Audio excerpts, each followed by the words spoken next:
The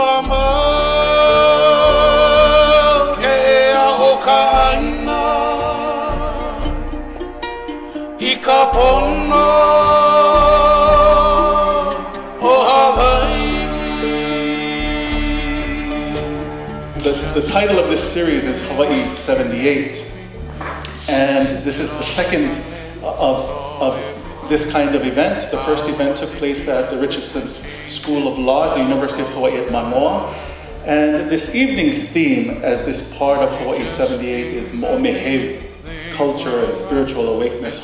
Because of such an interesting title for the series, I thought it might be appropriate for us to talk about the song that holds the name Hawaii 78, 1978, to some people.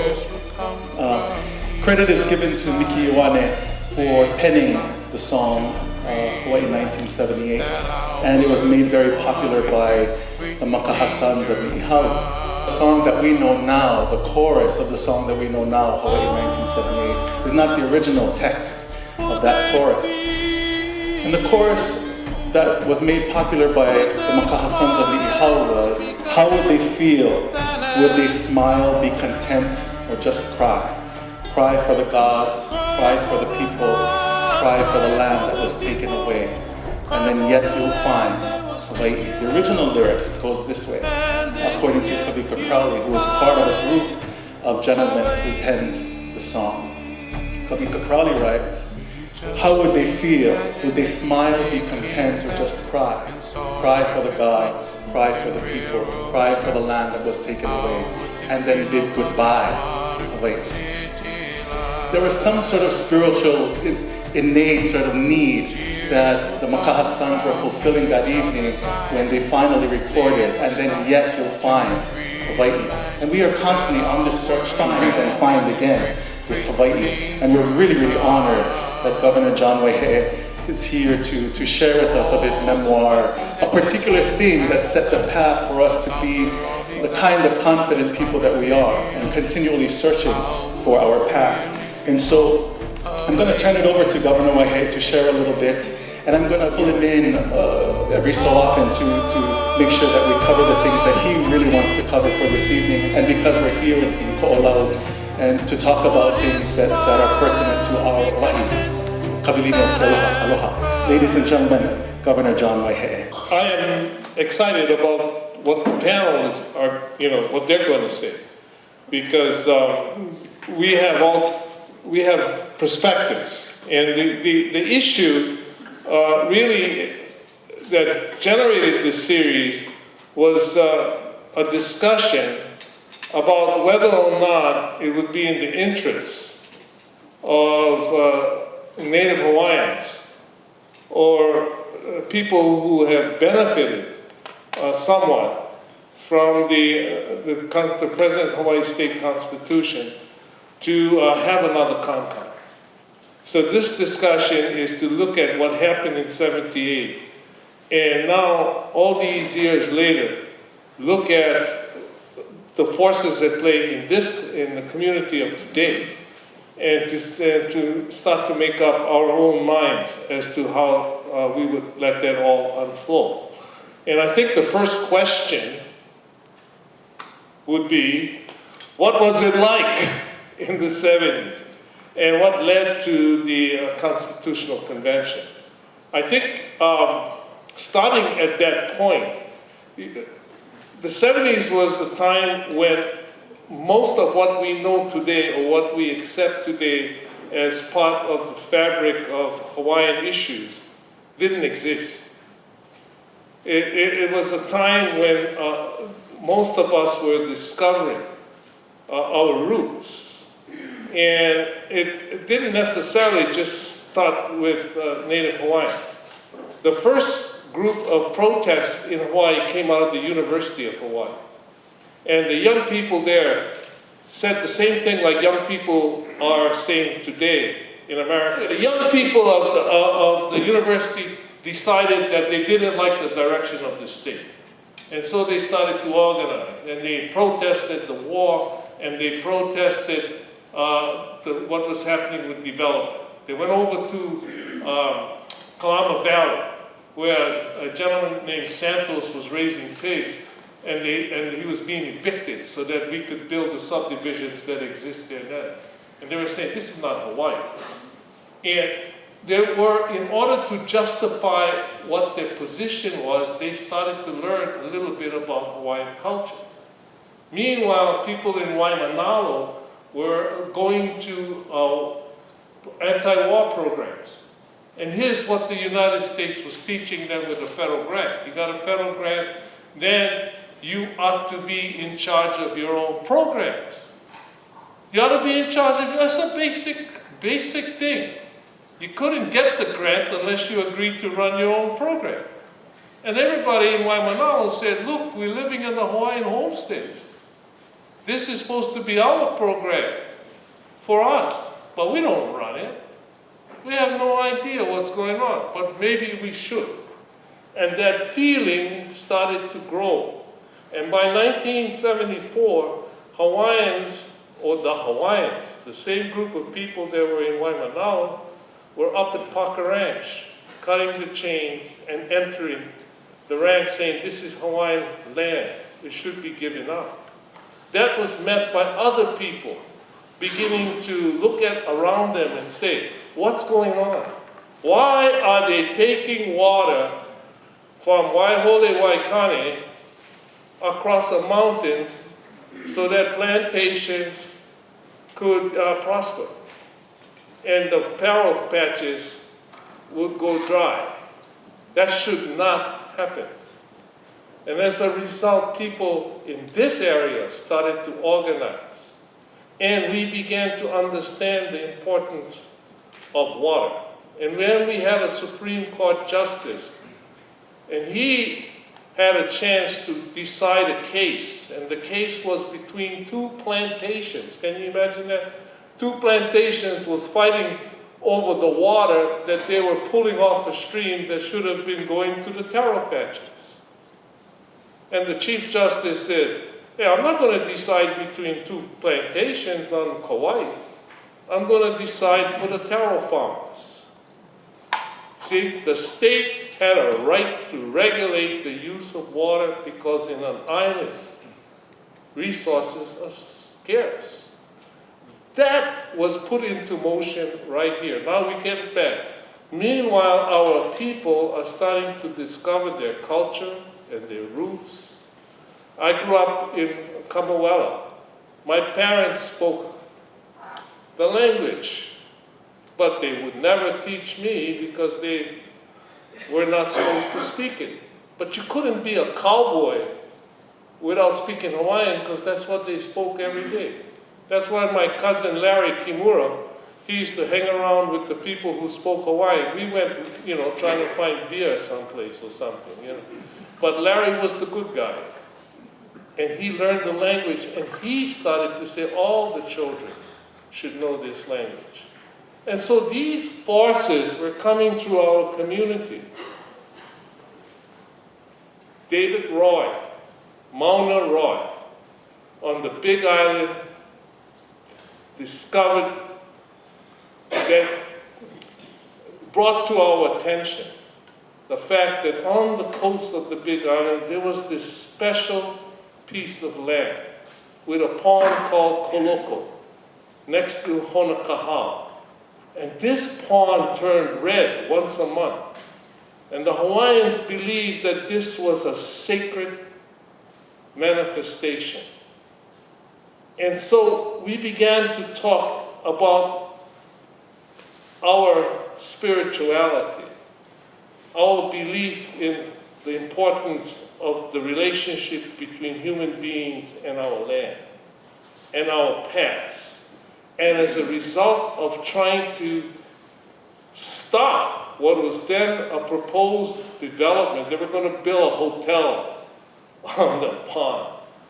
He contacted us at the law school and a bunch of other people, and he said, we've got to stop it.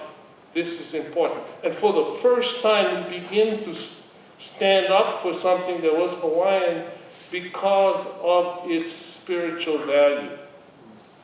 And if it was spiritual in Koloko, can you imagine what was happening to the Aina on Kamaoa'e, which was being bombed. And we learned something very important. We learned that this mission that we had to secure what was Native Hawaiian was more than just about money or economic development, like the federal programs were teaching us in the beginning. It grew from that to a search for our souls. You see, this was what the 70s was for many of us. Meanwhile, the establishment was having a field day. They had decided that we're going to have another CONCON. Nobody was talking about Hawaiian issues. What they were talking about is whether or not we should have initiative, referendum, and recall. They weren't talking about water or what happens to the land. So the newspapers were advocating that kind of change. The establishment, the legislature, the governor, the unions, the big business guys, were talking about maybe we need none of that. You see? And they were calling for the CONCON. I can't wait to hear Charlene describe this time. Okay? They were calling for the CONCON. They wanted this to happen.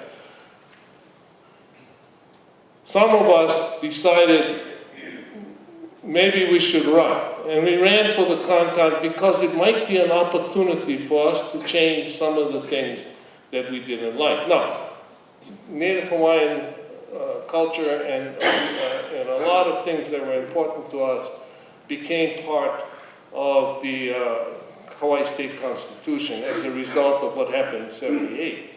They don't realize that the CONCON itself was made out of about 101 different individuals, only about 11 of which were Hawaiian.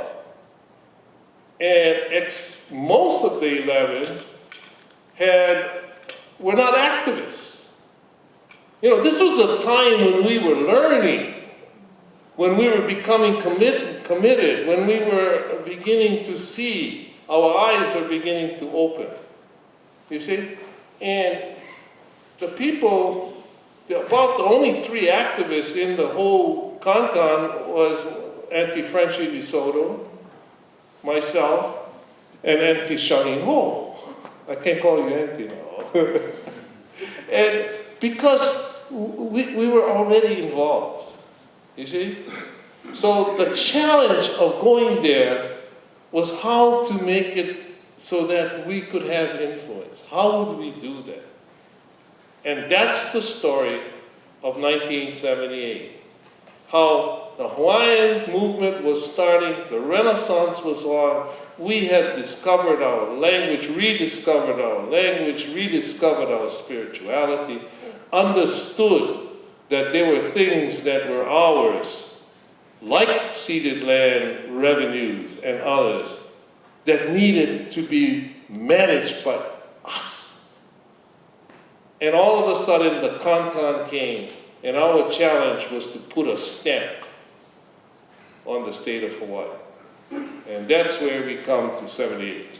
And one of the things that came out of the CONCON, on purpose or not, was this evolution from being a part of a local community to being distinguished as Native Hawaiian and non-Native Hawaiian.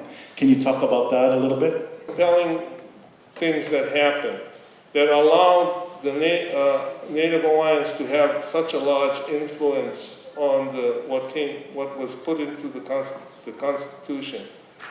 Actually, a large degree of the credit belongs to people like Auntie Frenchie DeSoto. She was determined, she did a couple of things. First of all, she was determined that there would be Hawaiian amendments made, number one. Number two, what she did was she invited all the people that were active in the movement from across the state to work for her. So if you read the constitutional provisions in the Hawaii State Constitution, everyone that relates to Native Hawaiian came out of a group. came out of some kind of movement. In addition to that, there were people who came into the Kankan, like Charlene here, with a particular focus and burden. There is, in this Constitution, a provision that says that water is something that ought to be managed for the good of all the people, and we ought to have a water commission and all of that. That's hers. Okay, I mean, I'm sorry, if nobody else knows that, they should know it now. That came from it. Charlene was like the, you know, the arc of all of that. And so there were these individuals in there, but it became obvious that if we were going to pass anything, not just present ideas, but actually pass anything in the Constitutional Convention, that it had to be a coalition of interests that would support Hawaiian things, and at the same time see that as part of a bigger picture, a bigger Hawaii.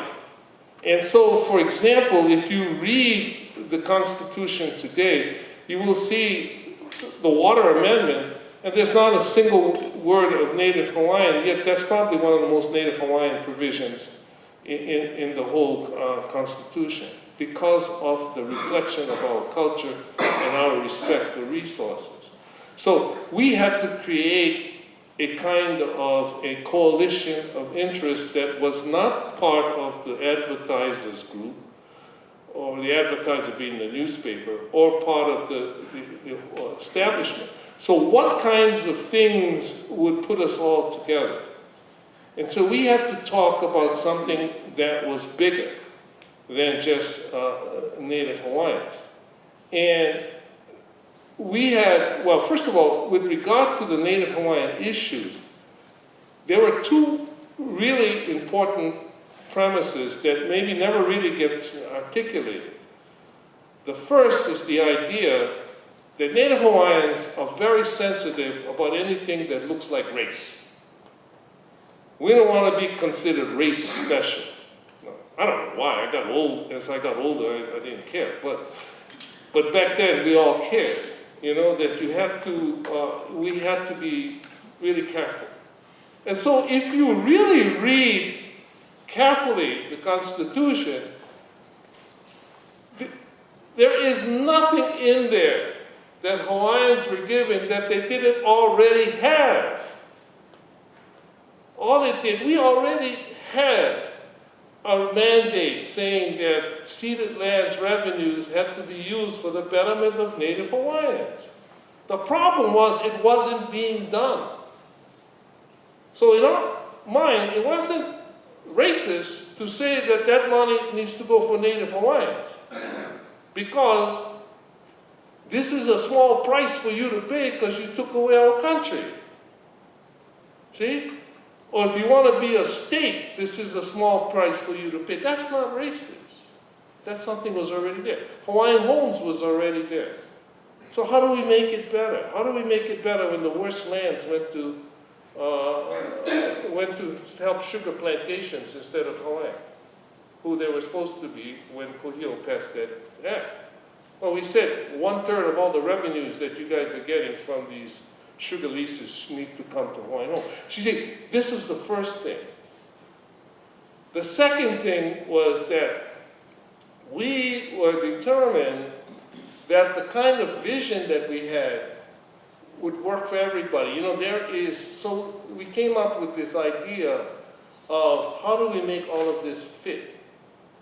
And it was there a difference between the way people think on an island and the way people think on a continent?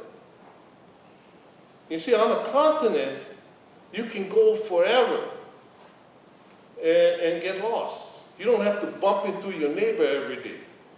So, you know, at a certain point, if you're angry with him, it gets to be tiresome. So either you gotta lick them or you gotta make friends. See, that's the kind of way we live. That's how, you have no choice. So that's the island way. On an island, you have scarce resources. So, that's how we have to live. Now, back in those days, I used to express this in the negative, so we call it palaka pau. But today, I've mellowed. So we call it aloha aina. See? Because you love the land. So those of us who love the land have a philosophy about how it is to be treated. So if you read Section 10 of the Constitution, I think it is, you will see mandate after mandate, never mentioning the word Native Hawaiian, that says we got to protect our agricultural lands. We got to do all of these things. Now, the twist in this little story was that my cousin Larry was running around the Constitutional Convention saying we all got to speak Hawaiian, And so the way to do that is to teach it in the schools. And so the mandate came down to teach it into the schools. Now, a non-Hawaiian, Gerald Hagino, says, why don't we just make the thing an official language? See? That's something Hawaiians and non-Hawaiians can be proud of. And so we did. Now, I have talked yesterday or the day before, because I always wanted to explain what this coalition was built on in a more positive way. And so, there was our people had a number of names for nation. Lahui, Aupuni, but also Kapo'e, Aloha Aina. Kapo'e, Aloha Aina. The nation is consisting of the people who love the land.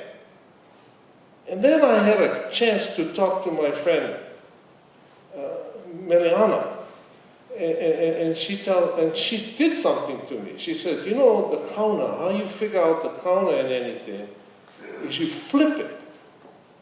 So if you say aloha aina, love the land, you can also say aina aloha. The land loves you. And so it's like, aina aloha kapoe. See? So the coalition that we built the Constitutional Convention, which is the coalition that I believe should exist in Hawaii today, are the people who allow this land to love them, to feed them, to treat them with shelter. And when you look at it from that direction, that's the positive version of what we used to call palaka pau.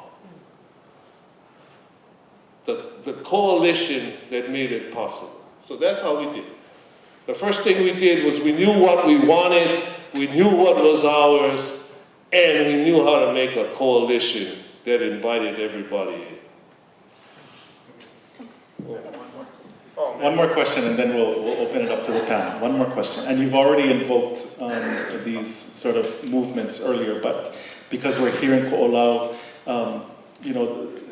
Kalama Valley, Waihe'e, Waikane, these are names of places that mean hold really important places in our hearts as people of Ko'olau. And because this evening's theme is really mo'omeheu, and not just culture, but the genealogy of how these things come to pass, how this spiritual awakening comes to pass. Would you talk just a little bit about the socio-political movement, but how that socio-political movement becomes cultural awareness, and how cultural awareness sparks socio-political movements as it became the Con in '78, and then the things you've seen since? I will try to make that also concise. Well, first of all, the movement, the resurgence of the contemporary Hawaiian movement began with the idea that our people had not gotten their fair share of whatever statehood had brought to Hawaii. Okay, so there was all this economics going on, but somehow we were on the margin. And as a result, people started to organize. They organized, as I said, in Waimanao, in order to start dealing with the Hawaiian homes and the like. They organized as the Aloha movement, which was began to understand that ceded land revenues had a relationship to Hawaiian. So now we had resources. Along the way, we started to have personal transformations, personal spiritual transformations. And I will describe one for you. Mauna Roy called us up. We were at the law school, a bunch of us. He called us up. He was fighting to save Kaloko Pond. And he said, "You come and help me." And we joined the movement. We became actually consultants to the Department of the Interior who were interested in this. See, all of this is cerebral. I was writing plans as to what we could do with a beautiful park. You see?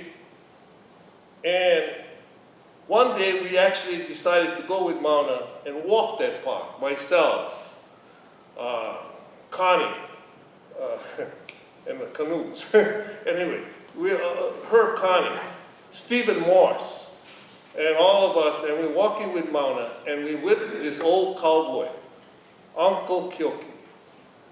Uncle Keoki was an old cowboy. I feel a little bit strange because actually, I think he was a little younger than I am now, but I was much younger then, you know. So we're walking through the lava fields, we're looking at it, and he's pointing out, because he had lived there, he's pointing out, you know, like this is where the people planted in the lava, and just giving us, and again, you know, this is interesting stuff. And all of a sudden we come to this lava tube, you know? And we come to this lava tube, and it's obvious that that was a grave that had just been desecrated. Somebody was robbing this grave. And bones were scattered all over, and you could see that the iwi had been hidden in this tube. And the old cowboy and the rest of us, we just look at it and we thought, oh, this is awful. Why do people do things like this? The old cowboy gets off the lava, jumps down below, and he starts to chant, you know, softly. And he starts grabbing the bones and putting it back and doing something. And we are all watching this. And I remember Steve was the first one to bring up the fact. He says, there's something sad. And I said, you know, I can just sense that in the chanting, his voice was starting to cry. Yet if you want an experience to understand how your spirituality comes when you're Native Hawaiian, then the next moment was perfect. Because as he is doing that, as we stand up there and watch him, he turns his face and looks at us, and there are tears running down his cheeks. And at that moment, there's so much anger in my soul and nothing to hit but pain. You cannot help but be spiritual when you have that kind of recognition. And all of us that were in the movement had our own moments all the way through. All of us can describe similar situations. So that night, when we're sitting on the beach, and John Topolinsky and Mauna's daughter start to chant in front of the fire, I can see the spirits rise from the ground. So when somebody tells me that our people believe that this land lives, I believe it. You see? That's how spirituality came into the Hawaiian movement. The purpose of this panel here is that we all find ourselves rooted in ko'olau in some way, Auntie Charlene Ho was a 1978 Con delegate for Windard, Oahu. She's also the founder of Hakipu'u Learning Center, who has its home in Ko'olau. Ka'umealani Walk is the founder of Ke Kula Kaiapuni Hawaii o Kahuku. Kamaoa'e Walk is assistant professor and assistant director of Jonathan Napela Center for Hawaiian Language and Cultural Studies at Brigham Young University of Hawaii. Keoni Kuaoha is executive director of Papahana Kuola, bringing life back to Waipao here. And Ka'ano'i Walk is a senior policy analyst with Kamehameha School's Kuamahi Community Education Division. Would you give them all a round of applause, please, for being here? I wanted to take just kind of what John was talking about and give you a microcosm of it. Our community, as you know, has been very active in water issues and land issues. And in particular, Calvin, my husband, and I, when we came back from Micronesia as Peace Corps volunteers to Hawaii, Cal was very anxious to revitalize the kalo, the lo'i that had been around his home all the time he was growing up.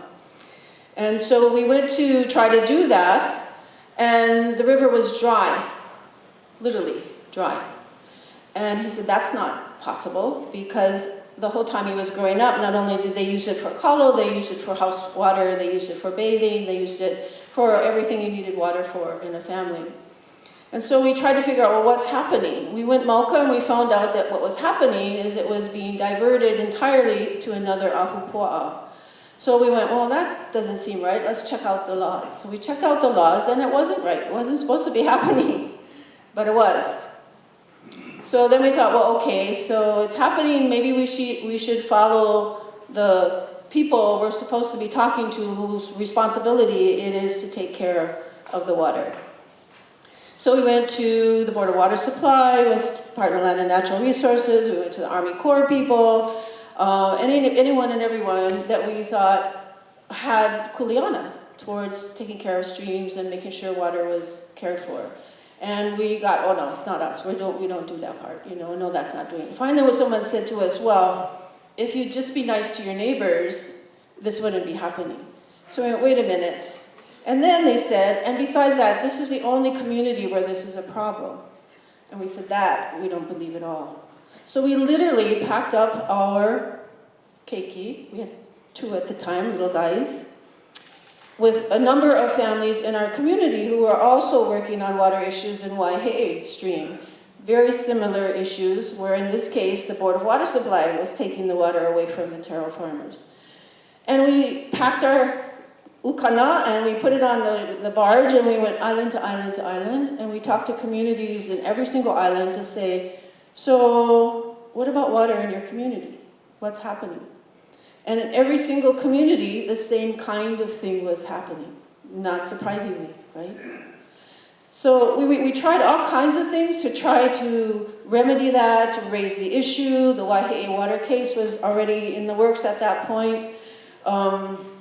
It was really a struggle. Nothing was happening. And then the Kankan opportunity came up, and we thought, well, that's never going to happen. But maybe if we could make the language in the Constitution clearer, that water is not a commodity to be owned and sold and hoarded. It is a resource, a public trust resource that needs to be cared for the benefit not only of us today, but forever. It should be there and in good shape forever. Maybe that would help.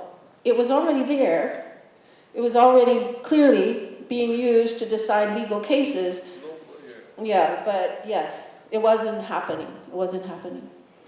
But then we thought, well, that's not going to work. But what happened, from our perspective, is the powers that be, including the legislative folk at the time, decided, you know what, this Kankan is, we've got to do it every 10 years. We've got to put it out there for the community to decide whether we want to do a Kankan. And we decided we wanted to, but nothing much is going to happen. So we're not going to run, right? Yes, that's what they made sort of a pact amongst themselves that they were not going to run. And most of them actually honored that. There were a few political folk that... There was only like I don't know about John, he might have been one of those, but no, were you in a political one? Okay. But for the most part, they didn't do that. So even if in the 51 districts that we had across the state, each being able to elect 2 representatives, even if one was one way or another affiliated with the political process, the other one was open. So almost every single district, and in some districts, both of the representatives were just folk who cared about beyond themselves and what can we do to make this place, our place, better. There was absolutely no majority. It wasn't the Democratic Party, it wasn't the Joe Blow's in charge of X, there was no majority. So every single person who came to the table had to make their case to 102 people in a way that people could understand this isn't about them, it's about us collectively, right? And it made it very exciting. It was probably one of the most energizing, democratic processes I've been involved in, one of maybe 3 in my lifetime. Very thoughtful discussion. We heard from A to Z on positions on every single issue that we brought to the table. Yes, sometimes literally finishing our hearings at 3 in the morning and coming back at 7, those kinds of things. But very, very thoughtful on every person that came to the table to discuss these issues. I thought that was very exciting.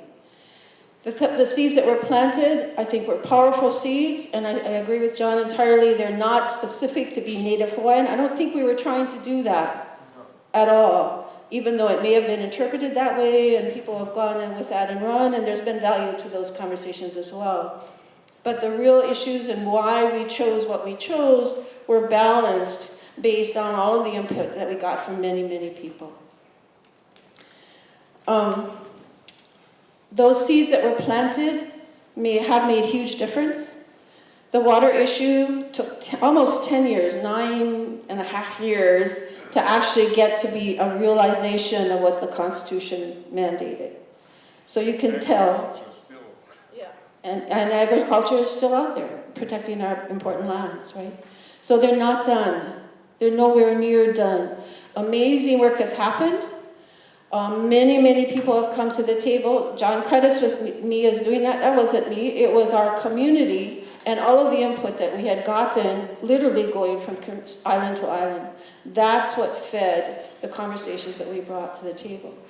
And as we got that input, then of course we went to John Van Dyke, we went to Auntie Frenchie, went to a number of different people to say, okay, specifically, what could we do to really make this language not only reinforce what's already there, but really resonate so we can move forward to make a difference overall. And again, to me, that's part of the exciting piece of the ConCon. I'm worried if we would have a similar experience at this time. How over these past 30 some odd years, language has become more core to Hawaiian identity. And Hawaii identity. And your role as a founder of a Kula Kaiapuni, but also what that has meant for you and your family, and what you see for that moving forward. First of all, mahalo for inviting us to be part of this panel. I'm so honored to be next to these people. I live with these people. I'm honored to be with these people. I must say that I am not the founder of Kula Kaiapuni Hawaii or Kahuku Academy, although I did help in a small way. I'll take a few moments to explain that. There were 5 6th graders at Hau'ula Elementary, and they wanted to extend their education and immersion to 7th grade. And when they approached the Department of Education and asked if they could continue in Ko'olauloa, they were told, no, we don't have space, we don't have a teacher, we don't have funding, we don't have a classroom. So you need to go to Anuenue, which is about an hour and a half away, and I know that personally because I drove that path 10 years straight, taking my children in and teaching out there, or Kamakau, or you just have to go to mainstream. And that didn't sit right with those 5th, 6th graders and their families. And so what they did was they petitioned the Board of Education to hear their plea. They petitioned the community. They testified and really asked a simple question, or made a statement, and with it rolled in a lot of questions. And one little 6th grader, as she was testifying in front of the Board of Education, she said, "I don't understand why I have to leave my moku to learn my language." And I think at that moment in the packed room, that was a spiritual moment for many of those people. And so the resistance was on, the advocation to have it in Ko'olauloa was out there. The schools still didn't budge. And so Uncle Bill Wallace, who was then the director of the Jonathan Lapella Center of Hawaiian Language and Hawaiian Studies, heard about the plight. And he said, "You know what? We have academic space. And you know what? We have academic professors out here. Why don't we take care of you folks?" So for one whole trimester, these 5 children had classes, 7 classes every day, held at Brigham Young University under the Hawaiian Studies program. And I happened to be on sabbatical, so I happened to volunteer to be their teacher then. Well, time passed from the beginning of that trimester for Kahuku, and the superintendent got wind of what was happening. And it didn't really help the department look good, because we were doing things that they should have been doing for free.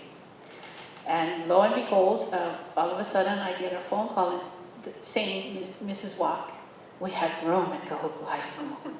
We found space for you." It is no surprise that it turned out that way, because if we are able to reconnect with who we are, it doesn't matter what walk of life we're from, it doesn't matter what island we're from, or if we're on the continent.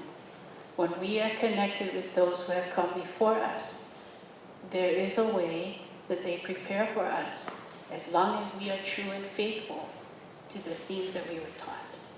And so those families, bless their hearts, they've received correspondences, actually not really nice letters from the school, saying that the children are going to be, what do they call that when you don't go to school? Truant. They're going to be truant, and they're going to get in trouble with the law, and on and on and on. And they did not care. They continued to do what they believed was right. They did it with much aloha in their na'au. They chose to follow what they believed was right, even though everybody else said it was wrong. And as a result of that, we started in 2003, and this will be our 15th year out there. And I really am grateful that those young 6th graders listened to their na'au.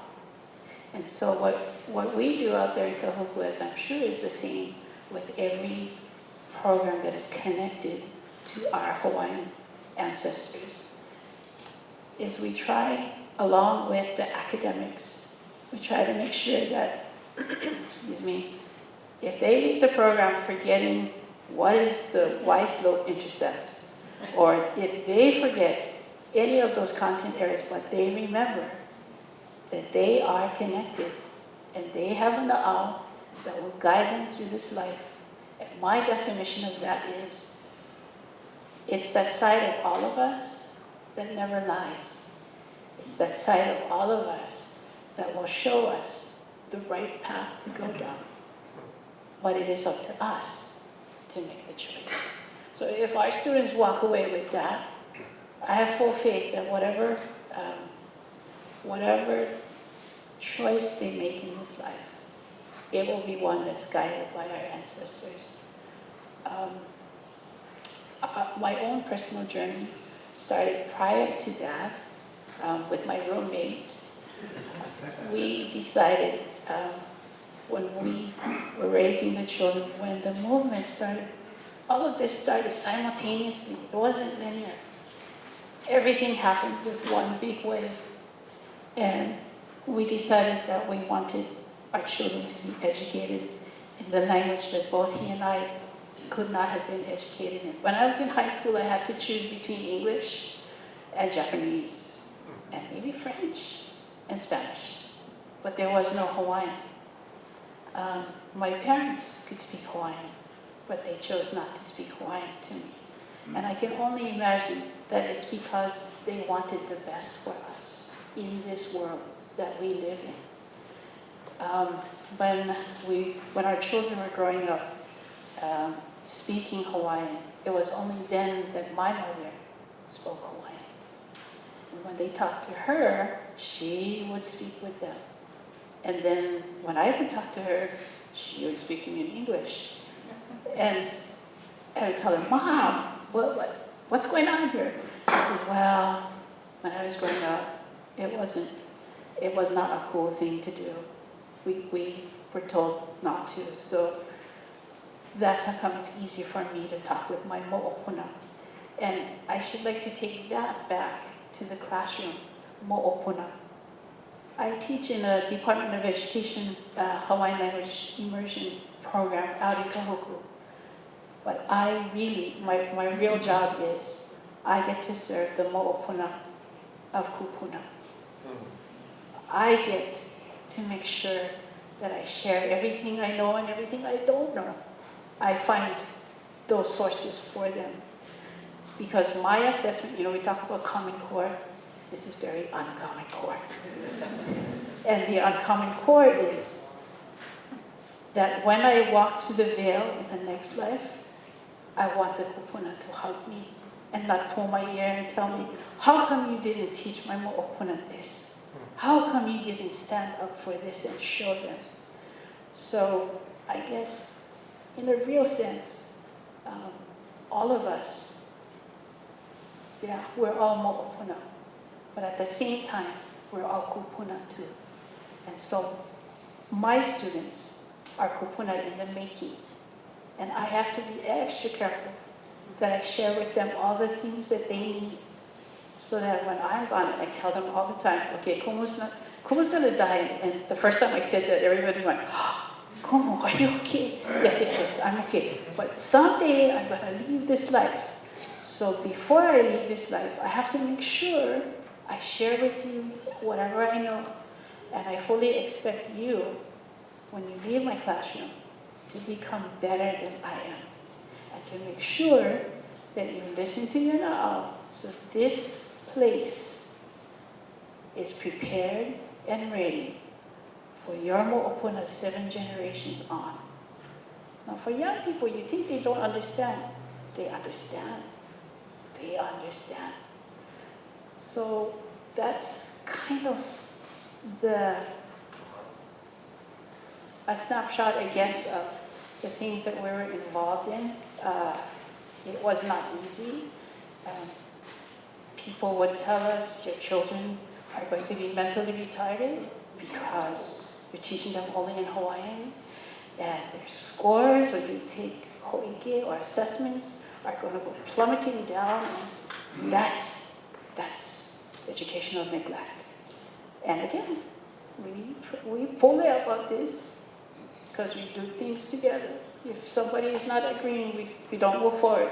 Basic Hawaiian concept. You try and you make sure there's no hihia anywhere.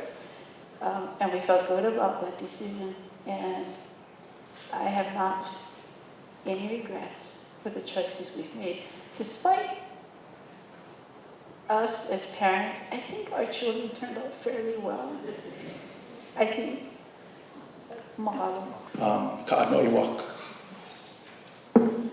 Mahalo. Aloha mai kākua pau. O ihono o Ka'ano'iwak, ka hiapo, Kamaoa'e lawa o Ka'umelani. So my name is Ka'ano'i. I'm the oldest of Kamaoa'e, Ka'ume'alane's children. Sitting up here, and there's so much wisdom and thoughts and ideas and feelings and impressions were coming to me. And so as Mom shared, it was a family decision before I could even be a part of that decision. But it was a family decision that we would all go down this pathway. And so my whole life is very interconnected with the Olelo Hawaii revitalization movement, which also ties back to events and discussions and coalitions that happened during the Constitutional Convention. And mahalo for that. So later in life, I started to reflect, what was it about my schooling in Kuaoha that was so special? What was it about it that makes me still look back at that as a foundation for who I am? And as I thought about that, the thought came to my mind, more of a feeling, that it was an extension of my home. It was an extension of my community. And through the lessons and through the love and aloha from our kupuna, as shared through mele and mo'olelo, through the kumu, sharing the olelo, there was a sense of empowerment within me to know more about what my kuleana is and to fulfill that. And now that I am a parent, and I have 5 children, we live out in Kahalu'u. My wife is Kumu Kaiapuni out at Kikula Kaiapuni o Pu'ohala. And that's the same thing that I hope for my children, and for all people, and all keiki in Hawaii.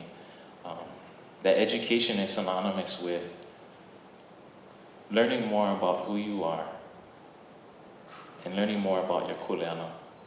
We all have kuleana to fulfill, and it's up to us to hear the whispers in our na'au, to listen to the words of our kupuna. And it's hard. It seems like, for me, in my life, that I'm going. There's no map for me. And so, starting off in Kulakaiapuni, making the long trek from Hau'ula to Waihe'e Elementary, being one of the first students in the program, only 2 schools, one here on Oahu at Waihe'e Elementary, the other in Keaukaha. Going to the capital and asking for more money, for buses, or whatever it might be, is one of the fondest memories that I have. You know, all of the children, speakers, entertainment, there was so much energy around that. So I guess there was some foreshadowing of me being an advocate at some time, and that's what I do now with Kamehameha Schools for Education. But in connecting to kupuna, and after going through the Kulakaiapuni, graduating from high school at Kamehameha Schools, going to college, a certain kupuna kept coming to me, and his name is John Mahi'ai Kaneakua. And he was an attorney during the Kingdom of Hawaii. And so it didn't seem so foreign to me or unfamiliar that, hey, you know, maybe I could go to law school. And so part of the reason that I did apply for William S. Richardson School of Law was to ask the question, what does it mean that Olelo Hawaii is an official language? My recollection during elementary school time, we're always asking to expand, to take it further, and it seems like there's always these restrictions and roadblocks, and it wasn't ever easy to push ahead. So while I was there, I was fortunate to meet with Professor Melody McKenzie, who's in the crowd, and other professors like Kopua Sproat, who was the daughter-in-law of Auntie Charlene and Ohana here on the Ko'olau side. And that was the research question that I asked. Officially what? What are the legal rights and implications of Olelo Hawaii? And wouldn't you know, my paper came to life in Kalekoa's case, and all the things that are coming up now. What does it really mean that it's an official language? And if opponents knew where we'd be now, would they have allowed the language to be an official language? I'm not sure. Those are my mahalo.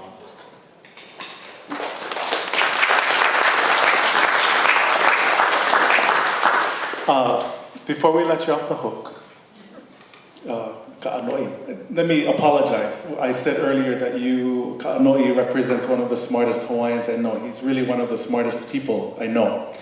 And one of the things that always struck me was Ka'anoi's quick ability to synthesize lots of different kinds of pieces of information in order to make sense. And that's really the point of graduate school. Reading all of these kinds of people, all of these different scholars, and talking to different researchers, and bringing them all into conversation. He was always really, really quick and really, really good at that. You know, I don't want you to speak on behalf of KS, but because you work there in a particularly important division in terms of KS's relations to the community, can you talk a little bit about the work that you're doing now? Just in general, nothing necessarily political or non-political or con related, but I think the work that you're doing right now is key to where we see ourselves moving forward. So my position is a newer position for Kamehameha Schools because it deals directly with policy. And the policy that I do track and I do monitor is on the education side. And so a big part of my kuleana is to propose and to advise Kamehameha Schools on potential positions to take around education. And that's a kuleana that myself and Waihe'e Sarsona are tasked with. Some of the things, the newer things that have come out of Kamehameha Schools through our vision of 2040 and what that looks like for our lahui, through our strategic plan, Kuaoha. The things that really get me excited are the things that align with who I am at my core. Understanding that Hawaiian education, while the benefits for Kanaka are numerous, it's beneficial to all in Hawaii. And there's wisdom in that ike. And I believe that's something that's a new space that we're striving to explore and push into, that the discussion isn't, oh yeah, I can speak Hawaiian. It's like, oh, you can speak Hawaiian. You mean you can unlock the treasure trove in the archives, the case law, the precedent, from a court system that operated in Olelo, Hawaii. So it can happen, and I believe it will happen. And there's much that Olelo, Hawaii, that Hawaiian education can offer all of us. So pushing that in front, putting that in front and saying that this will lead to academic success, but not just that, but life success.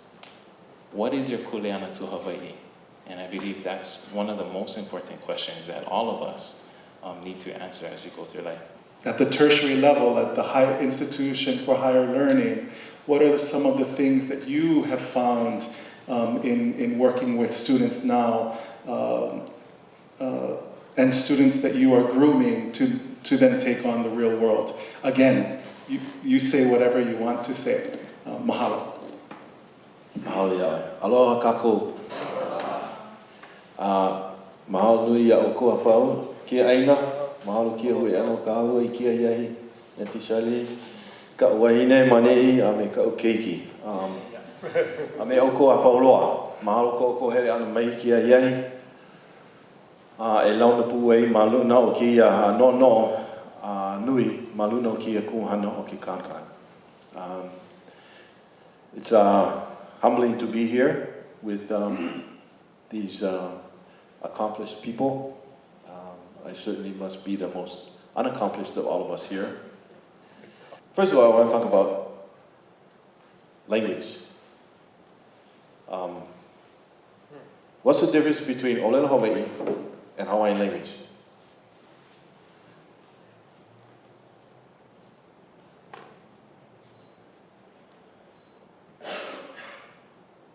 What's the difference between Japanese and Nihongo? What's the difference between Korean and Honggu? What's the difference between Samoan and Samoa? Hawaiian language is official of the state, not Olelo Hawaii.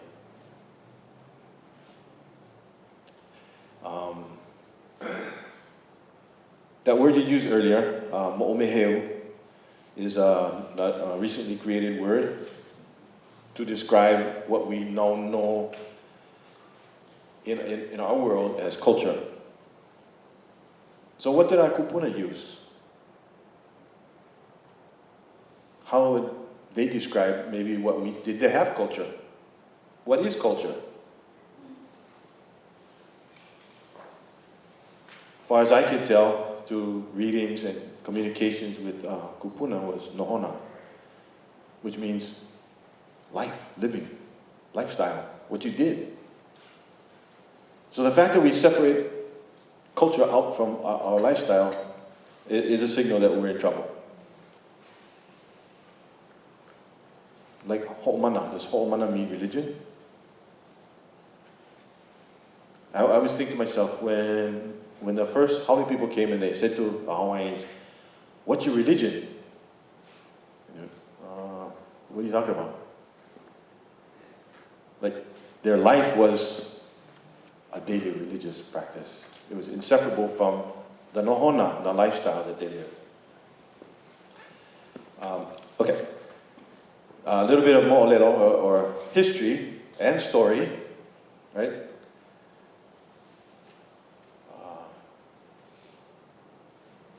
Is there a word for history now? They made up? Oh, mo'aukala. Okay, another word, but our ancestors used mo'olelo.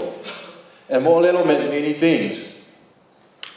So we're shifting our language, okay? There's a thing called language shift. We're moving our language from the way our kupuna used it to a different way. More aligned with English, so that we can translate one thing to one thing. Instead of having mo'olelo mean 5 different things, shucks, now I gotta figure out which one of the 5 they're using. But that's the olelo.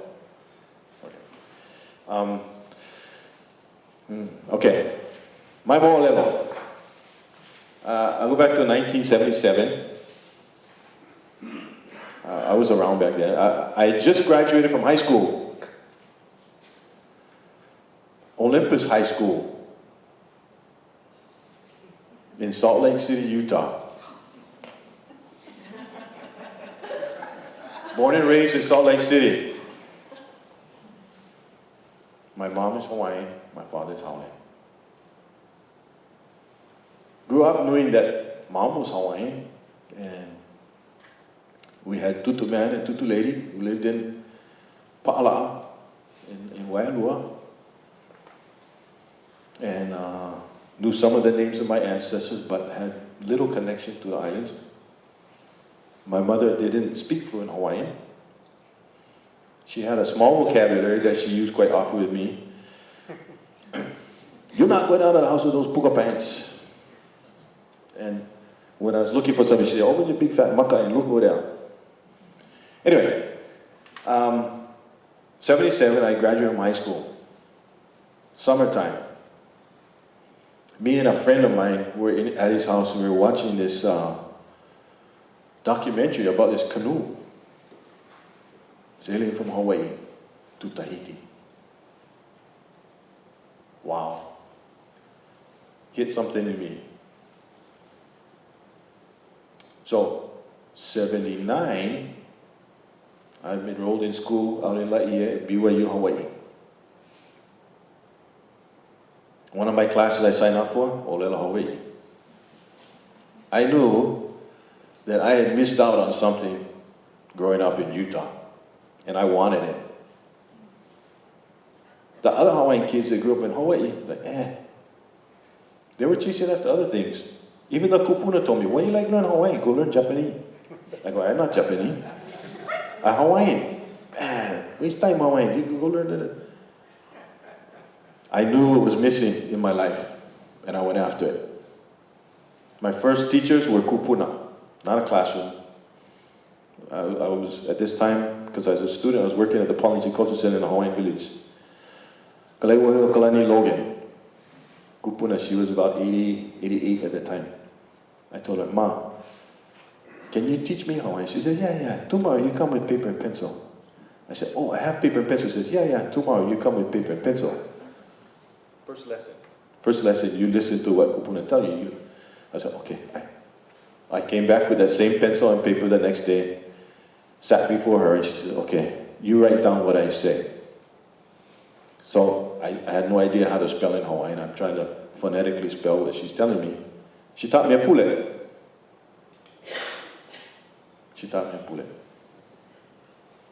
This continued on. We had several kupuna that olelo Hawaii.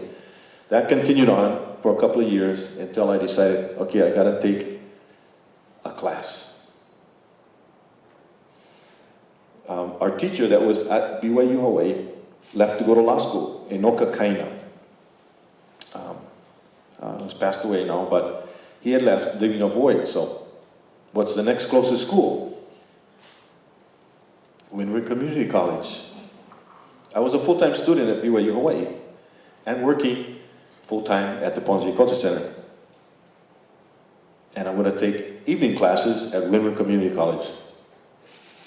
My wife would drive. We had 3 children at the time. We had this broken down little Toyota car, barely made it. One day we were driving on the freeway, the hood flipped up. That's how bad it was. Anyway, she would drop me off over here at school. I took class with local Meka'i Sneakenberg for 2 years, Monday, Wednesday. Tuesday, Thursday, I figured if I'm coming Monday, Wednesday, I might as well come Tuesday, Thursday. And I took agriculture classes, or horticulture, I think. Got a certificate from Windard Community College in horticulture. During that time, this is before 1987, when they started the Kula Kaipuni schools. I went home one day, I told my wife, I said, hey, something got to change. She said, what's wrong? I said, I'm a hypocrite. She says, what do you mean you're a hypocrite? I said, I feel like I'm spending so much time and energy learning Hawaiian, but those closest to me are not learning. I said, either we all gotta learn together, or I gotta change my path. So Pule, and she realized, and we realized together, that we needed to do this as a family. So we already began that before these schools started. We knew what we wanted to do. We knew that olelo was important to us and our ohana. 1987, we lived in an area in Hau'ula, and Debbie Hartman, who was on the Board of Education at the time, she says, hey, you guys are, you're doing Hawaii. They're going to open these schools. There's going to be 4 schools, one in Hawaii, Maui, Oahu, and Kauai. And she showed me the newspaper article and said, oh, it was going to be at Waimea Canyon School on Kauai, Waihe'e, I forget what the school was supposed to be on Maui, and Keokaha. So we talked about it. Her mother was kupuna at the school, Waimea Canyon School. We said, oh, that'd be awesome. We'll send him and his sister to go live with grandma and go with her to school. And Waimea Canyon, get the Nihau people over there. So they're going to learn from the Nihau kids. Awesome. Pack up the kids. She flies over to Kauai. First day of school. I'm here to enroll my children in the Hawaiian Immersion School. What you talking about? We don't know. There's no, Call this district superintendent. District superintendent doesn't know what they're talking about. She calls me frantic, saying they don't have it. There's nothing here. Okay, come home. Then we had to decide, okay, are we going to drive from Hau'ula to Waihe'e? Of course, we decided to do that.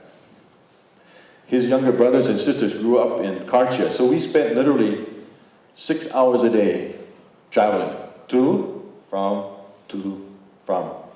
On a good day. Sometimes we had to do that again. When we had makua meetings or whatever, we get home 10, 11 o'clock at night. Carry the men sleep, take off their clothes, turn on the water in the tub, bathe them while they're still sleeping, put them in their pajamas, put them in bed, and wake them up at 4 o'clock in the morning. And they weren't always happy about it. They were kicking and screaming on me. My daughter says, well, I'm not learning Hawaiian. Stop speaking Hawaiian. Speak English. However, as they have matured into the adults, they have all thanked us for what the gift that we're giving them. And they consider it to be a gift. Okay, that's what I'm all about.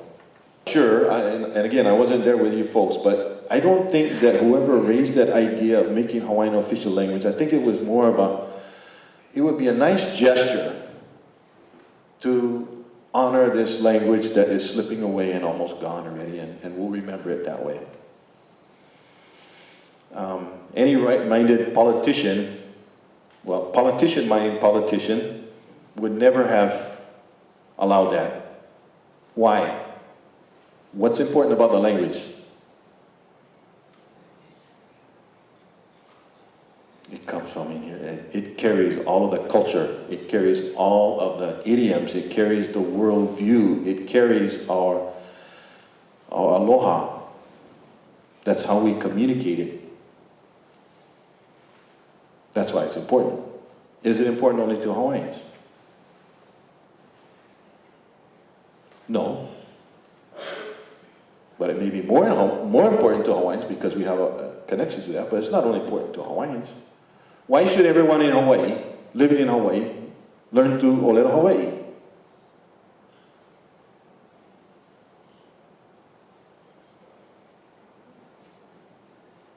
Anybody want to blurt out an answer? Why should everybody learn Olelo Hawaii? Because this is Hawaii. Because it's Hawaii. What else?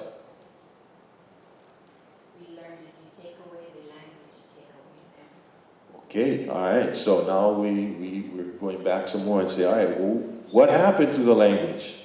Where did it go? Why did it go? You know, my tutume, who also was one of the first kupuna, of course, he was of that generation where they were punished, right? Corporal punishment in schools for Olelo Hawaii.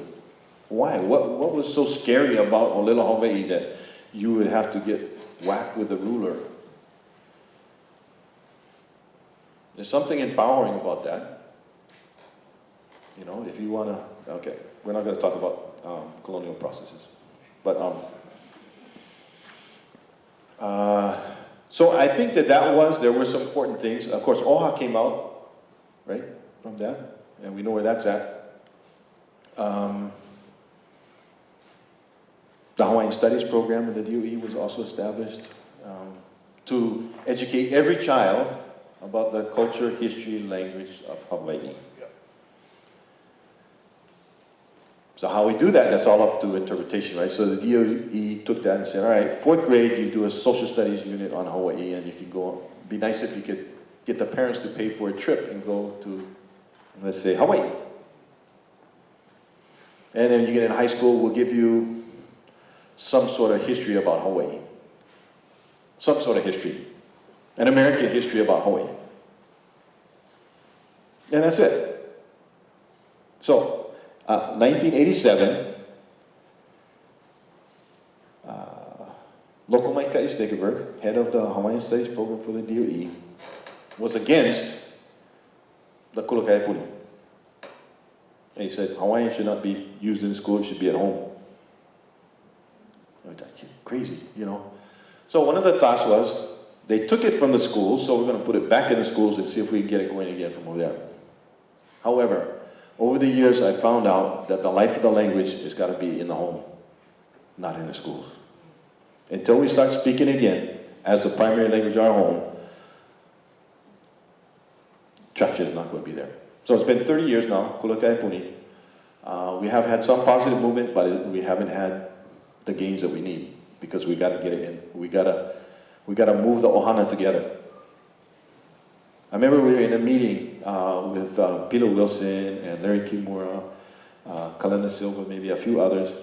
And it was at UH Manoa on a Saturday afternoon, and we were there to talk about language revival. And a professor, I think he was a visiting professor, young guy, who was Jewish, talking about the revival of Hebrew. Of course, Hebrew was not spoken as a daily language for how long? 2 millennia. 2 millennia is 2,000 years. Nobody spoke it as a living language. Only the rabbis used it. And they revived it. How many people speak Hebrew today?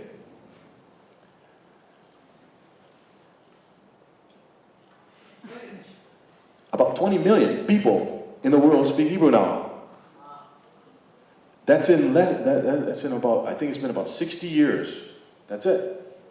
So he looked at all of us. Some of us were Hawaiian by descent, others not. And he says, you got to ask the question, what is the one thing that's going to bring everybody together? He says, for us, it was our religion. Right? That brought everybody, we're Jewish, boom, you're there, you got to learn. You know, there was no question. What do the Hawaiians have? And I walked away thinking, wow, that's a deep question. As Hawaiians, we got to sit down and answer that question for ourselves. What is it that's going to bring us all together? Is it politics? Probably not. Is it a new nation? Probably not. We're super divided on that one. What things can we agree upon? Aloha aina maybe. Aloha aina. If you're Hawaiian, you're going to feel that. There's no way you cannot feel that. Just today, my feet were in the mud with my students. We were digging out a new lo'i, creating a new lo'i to plant more kalo. So part of this thing, this con is, I think, we have to look at it this way. What's best for Hawaiians is going to be best for everybody. When the Hawaiians are doing well, everybody is going to do well. That's why I said it's important. If everybody learn Hawaiian, the reason that everybody should learn Hawaiian is going to make you a better person. It's going to make your mind smarter, sharper. You're going to be able to see a different worldview than what you already have. Right? In Europe, people speak 6, 7 languages like nothing. They grow up speaking that. But in America, we think, oh, hey, only speak American or English. Don't need to speak anything else, right? We're the world power. So, here's a question I have.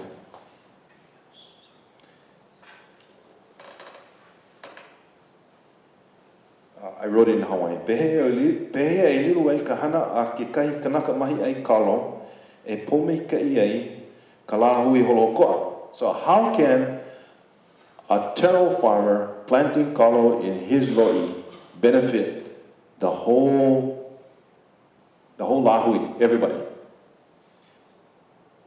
Is that possible? Okay, this is something to think about. I just want to talk one little thing too about Waihe'e. The governor talked about island versus continent, yeah. And there are two different, extremely different ways of thinking and worldviews. So I was taught, being trained on the Wa'a with Makali'i, with Clay Bertelman. I thank him, beautiful person, taught me so much about what it means to be Hawaiian, Kanaka. And he always said, he wa'a he moku he wa'a, right? So sometimes we've heard that around. So as we were taught, he said, the canoe is an island, and the island is a canoe. So I have had the privilege of being on a long-distance voyage. Keoni also, he can maybe share some things. So I was part of Kuaoha, a voyage to Sarawak. And I got to sail on Anegada Maisu. The canoe that was built at Waihe'e for Mau Piaia. We had a crew of 13, plus the navigator and the captain. Mixed crew, men, women. We had 5 men from Sala, and the rest of us, we all knew each other from doing training and so forth with Makali. But the deck of the canoe is really quite small. But whether you're male or female, Hawaiian or not Hawaiian, you have to function as a crew. That's non-negotiable. You know, it's not like, oh, you Hawaiian, you do that, and you're not Hawaiian, so you cannot do that. Everyone is expected to do everything for the good of the wa'a and making sure that we get to our destination safely together. So, taking that saying, if we can do that on the canoe, why can't we do that at home on our island? If we can conserve water and resources on the canoe, why can't we do that when we're on our wa'a here, Kalamoku, Mohupuni? We need to. We need to be able to do that. So Mao would always teach, when you get on the canoe, you change everything you do. The way you sleep, you do different. The way you eat, you do different. Drink, you drink different. You think, you see, you hear. When you're out there with just you in the ocean, it's a different experience. You get real close to Akua. Yeah. Anyway, I think I talked too long. Mahalo. Among other things, but he's also the executive director of Papahana Kuaoha, responsible for the incredible work that they are doing right over here. And so, to the point of aloha aina and the wa'a, ladies and gentlemen, Keoni Kuaoha.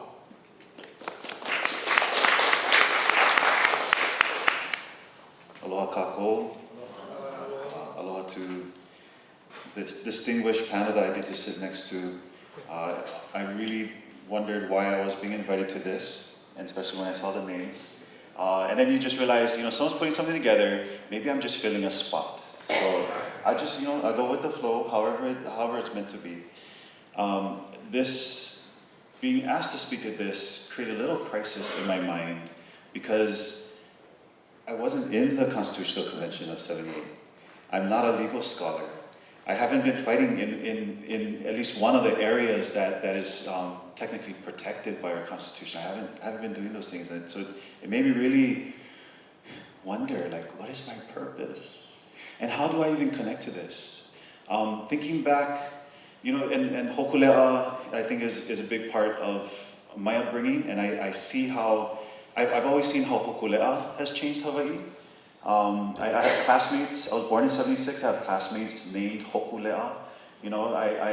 I always saw how kaho'olawe changed Hawaii. I saw those faces, I heard their voices, they made me cry when I hearing John's song about our aloha aina. Yeah. I grew up in Waimanalo, Bumpy Kanahele. The occupation was real, it happened several times. I was still young when the first eviction I remember happened, and that young lady yelling, "Where you expect us to live?" Yeah. That shaped my life. Thinking about the Constitution of '78 and not even realizing that Hawaii '78, one of my favorite songs, is tied with that. I always wonder, what happened in 1978? Hokulea was '76.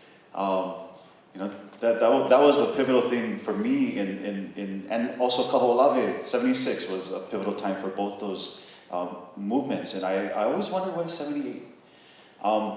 I think that as I explored this idea, it kept coming back to an undercurrent. As I look back at it, as I try to understand, it's not specifically about the Constitution that was written then. It's how people used those words to empower different movements within our community to empower voices. They implanted words there for a reason, but it took many years later to make those words mean something. Constitution doesn't mean anything until people recognize the meaning of those words. I think about our Constitution, and I think, there's some great things in there, but for some reason, either our legislature or our judiciary aren't seeing the greatness in there. Or maybe they see the potential and creating other pathways for us to move away from that. This idea that the Constitution, we're all impacted by our Americanism in some way. Americans love to talk about their Constitution. But it's the people that are making the difference. And so that's why, it's been a little hazy. I was writing questions for you guys as I was sitting there, because I'm wondering, looking at this year, we could vote to have another constitutional convention. I hear people talking about things on both sides. I know that we have a lot of protections enshrined and protections that have yet to reach full effect in the current Constitution. And so I wonder, given our time, Auntie Charlene kind of alluded to the fact that maybe today's time is a little bit different than what the time in 78. The feeling, the ability for us to impact on a large scale a Constitution, maybe the opportunity is different, and I'm really curious about what the differences are. As I think about, what we could lose from a Constitution that was bred out of a time that I know changed me, that shifted, from my dad having to tell people that my dad is just Hawaiian, but he has to tell people he's proud to be Hawaiian. I never understood that, because I was like, why do you have to tell anybody that? Like, it should be a given. So that's the legacy of your work, that we get to, my generation and generations after that, don't necessarily have to question it, because it was never questioned for ourselves. We see things happening in our community, we see greatness all over the place, and we don't question. It's like, yeah, of course I'm proud to be Hawaiian. As I look at the potential of a new constitution, of course I look around and there's so many ways that our society could be, or our government, I should say, could be better organized, be a better representation of the voice of people, especially nowadays with corporations as people, unlimited money in certain ways, and interest having a lot of sway. I imagine different ways of a constitution could be rewritten for that. For my work, and my practice, I also think the potential.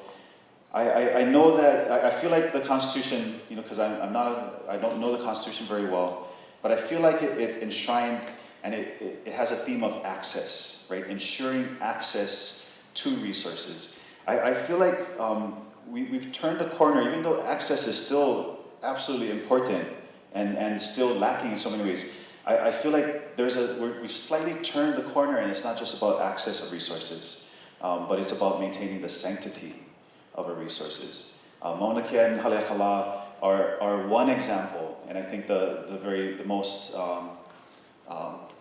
obvious example at this time. But I think to just our valley here, and I think about what I see up in the forest, and I think about how I utilize that aina and those kino lau. Having access to those places is important. I need that as a practitioner. But the sanctity of those resources are impacted by people being in those spaces that don't understand what those are.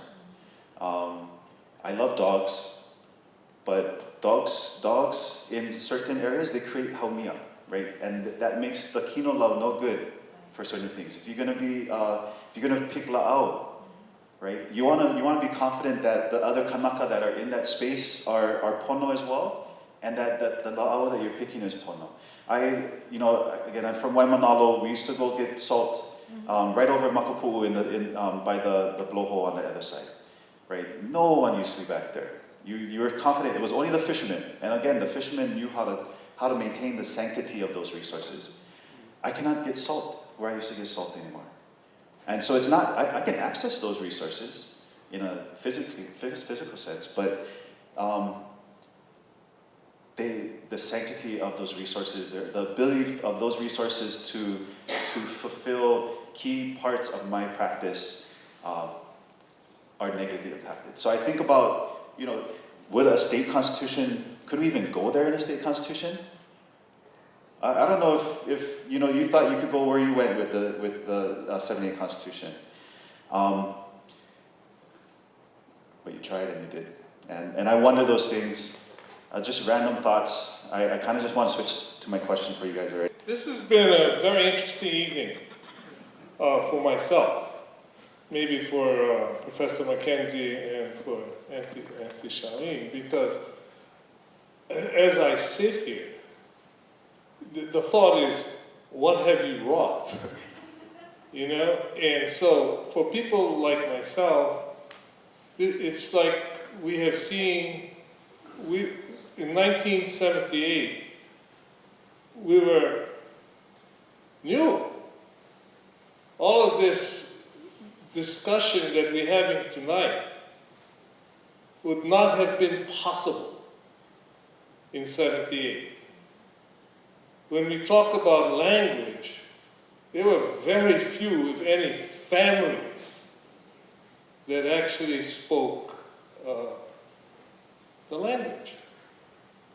So most of tonight is like, as I'm sitting here, and my feelings are,